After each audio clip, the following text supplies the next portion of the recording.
ꯏꯟꯗꯤꯌꯥꯒꯤ ꯑꯣꯏꯅ ꯀꯣꯚꯤꯗ-19ꯒꯤ recovery rate ꯆꯥꯗ 13 ꯌꯧꯁꯤꯜꯂꯛꯂꯦ꯫ ꯅ꯭ꯌꯨ ꯗꯦꯜꯂꯤ, ꯑꯦꯄ꯭ꯔꯤꯜ 30, ꯏꯟꯗꯤꯌꯥꯒꯤ ꯑꯣꯏꯅ ꯍꯧꯖꯤꯛ ꯐꯥꯎꯕꯗ ꯀꯣꯚꯤꯗ-19ꯅ ꯅꯥꯕꯒꯤ ꯃꯁꯤꯡ ꯑꯁꯤ 39,710 ꯑꯗꯨꯒ ꯁꯤꯕꯅ 1,065 ꯌꯧꯈ꯭ꯔꯦ꯫ ꯑꯗꯨꯃꯛꯄꯨ ꯂꯩꯅꯥ ꯑꯁꯤꯅ ꯅꯥꯕꯗꯒꯤ ꯔꯤꯀꯣꯚꯔꯤꯒꯤ ꯔꯦꯠ ꯑꯁꯤ ꯆꯥꯗ 13 ꯌꯧꯁꯤꯜꯂꯛꯂꯦ꯫ ꯍꯧꯖꯤꯛ ꯐꯥꯎꯕꯗ ꯂꯩꯅꯥ ꯑꯁꯤꯅ ꯅꯥꯔꯝꯕꯗꯒꯤ ꯐꯗꯨꯅ ꯗꯤꯁꯆꯥꯔꯖ ꯇꯧꯈꯤꯕ ꯃꯤꯒꯤ ꯃꯁꯤꯡ 9,362 ꯁꯨꯈ꯭ꯔꯦ꯫ ꯚꯥꯔꯠꯀꯤ ꯁ꯭ꯇꯦꯠ ꯀꯌꯥꯗ ꯂꯩꯔꯤꯕ ꯃꯅꯤꯄꯨꯔꯤꯁꯤꯡꯕꯨ ꯁ꯭ꯇꯦꯠ ꯁꯔꯀꯥꯔꯅ ꯑꯆꯪꯕ ꯁꯦꯟꯐꯝ ꯄꯨꯊꯣꯛꯇꯨꯅ ꯁ꯭ꯄꯦꯁꯤꯑꯦꯜ ꯐ꯭ꯂꯥꯏꯠ ꯑꯦꯔꯣꯄ꯭ꯂꯦꯟ ꯋꯥꯏꯗꯨꯅ ꯄꯨꯁꯤꯜꯂꯛꯄꯒꯤ ꯋꯥꯐꯝ ꯍꯧꯖꯤꯛ ꯐꯥꯎꯕꯒꯤ ꯑꯣꯏꯅ ꯂꯩꯇꯦ ꯍꯥꯏꯗꯨꯅ ꯃꯅꯤꯄꯨꯔ ꯁꯔꯀꯥꯔ health and family welfare minister L. ꯖꯌꯦꯟꯇꯀꯨꯃꯥꯔꯅ ꯐꯣꯡꯗꯣꯛꯈ꯭ꯔꯦ꯫ North Korean leader Kim Jong ꯎꯟꯒꯤ ꯃꯆꯥꯅꯨꯄꯤꯅ ꯄ꯭ꯔꯤꯊꯤꯕꯤꯒꯤ ꯑꯍꯥꯟꯕ ꯅꯨꯄꯤꯒꯤ ꯗꯤꯛꯇꯦꯇꯔ ꯑꯣꯏꯔꯛꯄ ꯌꯥꯅ ꯂꯩꯔꯤ ꯑꯃꯁꯨꯡ ꯀꯣꯚꯤꯗ-19 ꯂꯥꯏꯆꯠ ꯑꯁꯤ ꯁꯤꯖꯟ ꯑꯣꯏꯅ ꯆꯍꯤ ꯈꯨꯗꯤꯡꯒꯤ ꯂꯥꯛꯄ ꯌꯥꯏ ꯍꯥꯏꯅ ꯆꯥꯏꯅꯤꯖ ꯑꯦꯛꯁꯄꯔꯠ ꯑꯃꯅ ꯐꯣꯡꯗꯣꯛꯈ꯭ꯔꯦ꯫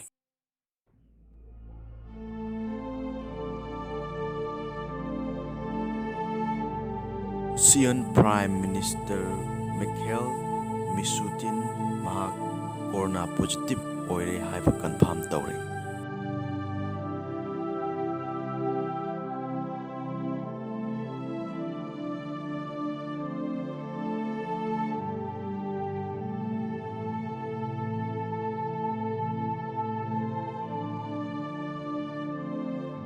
ꯕꯣꯂꯤꯋꯨꯗ ꯑꯦꯛꯇꯔ ꯔꯤꯁꯤ ꯀꯄꯨꯔ ꯃꯁꯥꯒꯤ ꯆꯍꯤ 69 ꯁꯨꯔꯛꯄꯗ ꯂꯩꯈꯤꯗ꯭ꯔꯦ꯫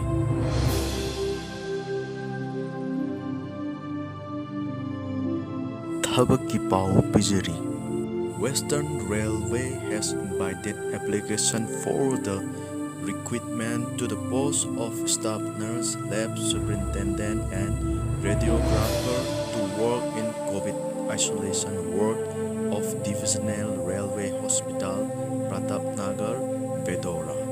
WCL Recruitment 2020 303 vacancy for apprentice post apply has Western call. DDA 2020 exam pattern and syllabus stenographer, Patwari, JR Secretariat, Assistant SO Horticulture, Mali 659 post recruitment. Get latest DDA 2020 exam pattern and syllabus for the recruitment of 629 vacancies of stenographer. Grade D, Patwari Junior Secretariat Assistant, Mali Planning Assistant, SO Horticulture, Architectural Assistant. Imphal Recruitment 2020 apply for 39 junior resident posts.